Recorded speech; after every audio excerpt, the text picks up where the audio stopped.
Dans un contexte de réchauffement climatique ayant pour conséquence directe une multiplication des périodes de stress hydrique au niveau national et une raréfaction de cette ressource essentielle, une réflexion globale doit être menée avec tous les acteurs concernés autour de gestion, de préservation, mais aussi de financement des politiques dédiées à l'eau. Il s'agit en l'occurrence de penser global et d'agir local. C'est ainsi qu'en conclusion des assises de l'eau organisées en 2019 avait été annoncée une réforme des redevances des agences de l'eau.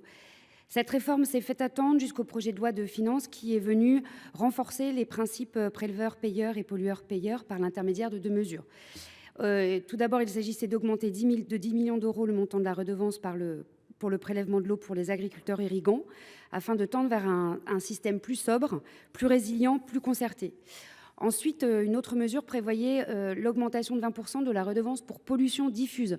Cette taxe perçue sur les ventes de pesticides finance directement les programmes de traitement des eaux des agences de l'eau ainsi que les mesures du plan Écophyto qui prévoit de réduire de moitié l'usage des pesticides d'ici à 2030.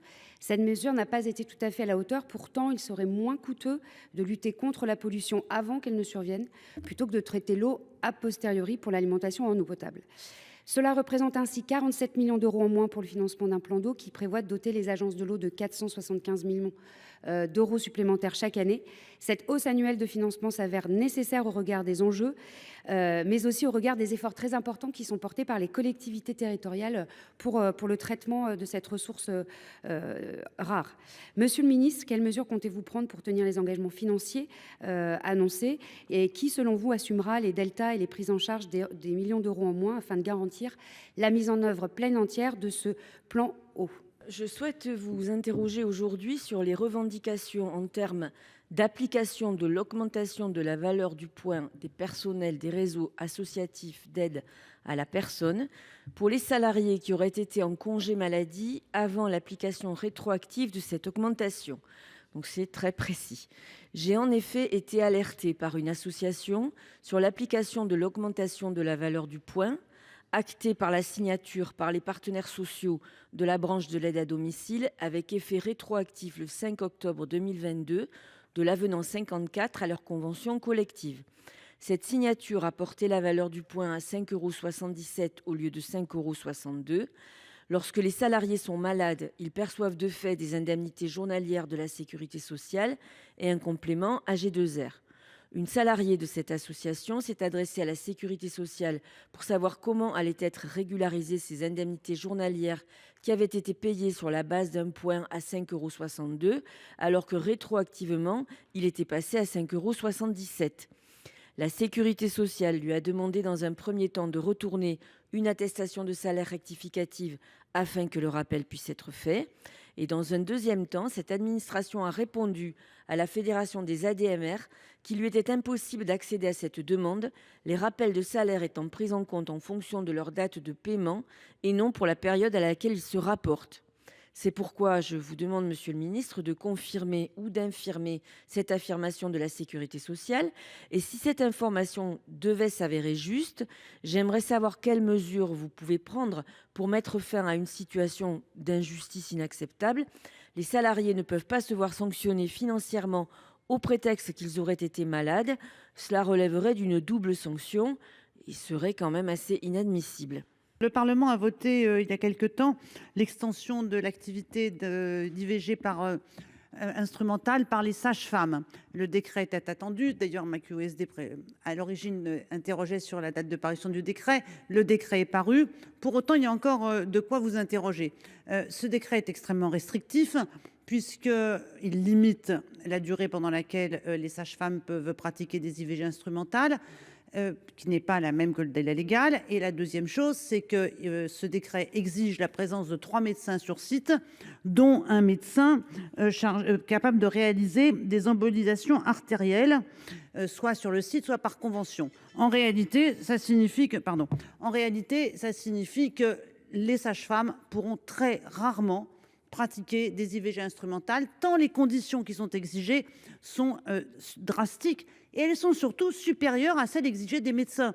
Ce fameux médecin capable de pratiquer des embolisations artérielles n'est jamais exigé pour un médecin qui pratique une IVG instrumentale, et il n'est pas non plus exigé pour un accouchement, alors que les risques d'hémorragie sont plus grands. Donc je vous demande aujourd'hui de revoir ce décret de façon à ce que la volonté du Parlement soit réellement atteinte et respectée, sans limiter ce que nous avons souhaité faire. Alors, vous répondez en partie à ma question, mais qu'en partie. Plusieurs remarques. La concertation avec les principaux acteurs impliqués, en tout cas probablement pas avec les sages-femmes, ou du moins pas une concertation positive.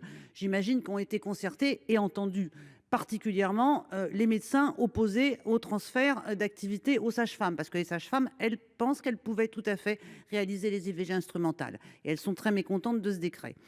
Conditions d'expérience et de formation, tout le monde est d'accord, ça ne pose aucun problème, c'est déjà le cas d'expérimentation. Et vous ne répondez quand même pas à ma question, qui est de dire pourquoi exiger des sages-femmes, à côté des sages-femmes, une présence de médecins, et en particulier de médecins spécialistes, qui n'est pas exigé pour les médecins. Et en réalité, le gouvernement a beau dire on va faciliter l'accès à l'IVG, ce décret va empêcher ce que le Parlement a voulu. L'été prochain, à l'occasion des Jeux olympiques et paralympiques, des millions de personnes viendront célébrer les exploits des plus grands sportifs.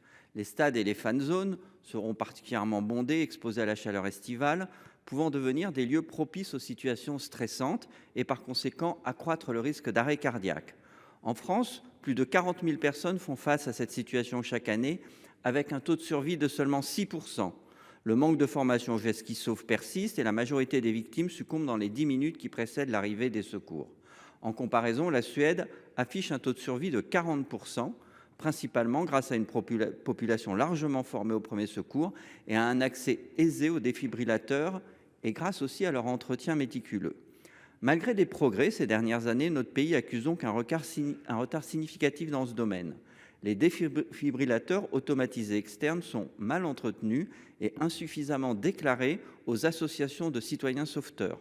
De plus, la fermeture d'établissements équipés de ces DAE rend ces équipements médicaux parfois inaccessibles, alors que le nombre de citoyens capables d'administrer les premiers secours demeure, lui, faible. Madame la ministre, à l'approche des Jeux, je souhaite donc vous interpeller sur les mesures concrètes que le gouvernement envisage de prendre pour assurer la protection des spectateurs et visiteurs contre le risque d'arrêt cardiaque. Plus généralement, comment comptez-vous renforcer l'accès à ces DAE et la formation des citoyens? Quel est le plan du gouvernement pour que la France rattrape son retard dans la prévention et la prise en charge des arrêts cardiaques? À l'heure où l'énergie n'a plus de ministère de plein exercice et où le projet de loi sur la souveraineté énergétique ne donne malheureusement aucune visibilité de volume pour les énergies renouvelables, il est plus que jamais nécessaire de s'interroger sur le soutien de l'État à la filière hydrolienne et sur la traduction des annonces du président de la République aux assises de l'économie de la mer à Nantes le 28 novembre dernier. Si le gouvernement souhaite une relance forte du nucléaire, les nouvelles capacités nucléaires ne seront pas connectées avant 2035. En parallèle du soutien à la filière électronucléaire et en vue de pleinement décarboner le mix énergétique, il est indispensable d'accélérer dès à présent le développement massif des énergies renouvelables, et notamment marines, comme le recommande le rapport Futur énergétique de RTE. Après l'échec de Open Hydro en 2018, faute d'un soutien clair et franc de l'État à la filière, l'annonce du soutien financier à hauteur de 65 millions d'euros à la ferme pilote hydrolienne manchoise Flowatt était inespérée. En effet, l'énergie hydrolienne était encore laissée pour compte dans le cadre de la précédente programmation pluriannuelle de l'énergie, malgré les deux courants puissants et très prometteurs que représentent le raz Blanchard à la pointe du Cotentin et le Fromveur dans le Finistère. La stratégie de développement de la filière hydrolienne repose sur la nécessaire visibilité de développement commercial à court terme, condition indispensable aux investissements et donc à la baisse des coûts de cette nouvelle filière industrielle française prometteuse. Il s'agirait pour l'État de lancer dès à présent des appels d'offres commerciaux sans attendre la mise en service des fermes pilotes. C'est d'ailleurs comme cela qu'a été appréhendé le développement de l'éolien flottant. Attendre serait néfaste pour l'ensemble de la filière et pour la société HydroQuest elle-même, à l'origine de Flowatt, puisque cela impliquerait la possibilité d'une rupture d'activité de charge de plusieurs années entre le moment de la livraison des hydroliennes de la ferme pilote en 2026 et le moment où la société serait susceptible d'être lauréate d'un projet commercial en France. Les défis et difficultés rencontrés par la filière hydrolienne n'ont pas empêché la Grande-Bretagne de la développer de manière extrêmement volontariste.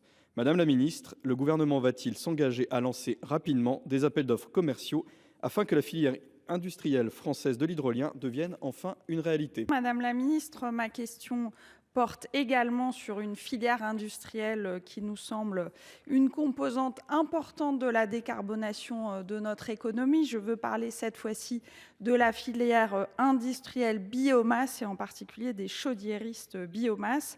Cette filière emploie 450 000 personnes de manière directe et indirecte et elle est aujourd'hui fragilisée par les conséquences de la guerre de la guerre en Ukraine, en termes d'accès aux fournisseurs et aux routes commerciales, par exemple. Elle est fragilisée aussi par des difficultés d'accès à des dispositifs d'aide et d'accompagnement à la rénovation énergétique mis en place par l'État, rénovation énergétique qui elle-même est évidemment indispensable face au changement climatique. En décembre dernier, l'Agence nationale de l'habitat a en effet annoncé une baisse des financements pour l'installation de chauffage fonctionnant au bois, une baisse de 30% du forfait MaPrimeRénov' qui serait effective en avril 2024. Or, les systèmes de chauffage biomasse et notamment les chaudières qui servent non pas d'appoint mais véritablement de chauffage principal sont une solution alternative qui est intéressante dans certains cas, contrairement au fioul ou à l'électricité pour certains ménages. Ce sont donc des systèmes intéressants et pour autant fragilisés aujourd'hui. Donc j'interroge le gouvernement sur les raisons de la baisse de ce financement pour les chauffages fonctionnant au bois et les mesures que le gouvernement entend prendre pour soutenir une filière qui nous semble importante. Madame la ministre, je connais bien le dispositif du fonds R. J'ai moi-même, en tant que vice-présidente au climat, il y a quelques mois encore, instauré la primaire avec le soutien de l'ABEM dans la métropole européenne de Lille.